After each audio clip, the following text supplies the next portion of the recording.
ভাই রে ভাই, আমাদের বাংলাদেশে বুঝি অনেক অ্যাওয়ার্ড হয়ে গেছে, এই জন্য কারে কারে দিবে ভেবে পাচ্ছে না, যারে তারে ধরে অ্যাওয়ার্ড দিয়ে দিচ্ছে। এমনটা বলছি ভাই, এর ভিতরে কারণ আছে, সবকিছু আপনাদের খুলে বলছি। আমাদের বাংলাদেশের সব থেকে সুদর্শন পুরুষ এবং এই হিসাবে পুরস্কার পেয়েছেন আমাদের অ্যাডলব খান।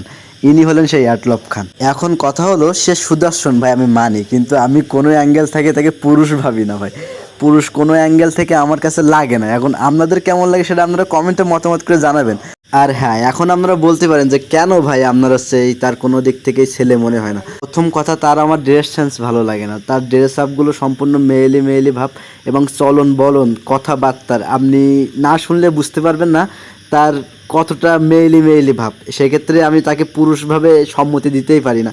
তো যারা অ্যাওয়ার্ড দিচ্ছে তারা হয়তো তাকে পুরুষ ভাবছে, বিদায় দিছে। এখন আমি মানতে পারি না ভাই, প্রথম কথা। এখন আপনারা মতামত করে যান এবং তাকে অ্যাওয়ার্ড পাওয়ায় আমরা কতটা খুশি হয়েছেন আমরা জানাই যান।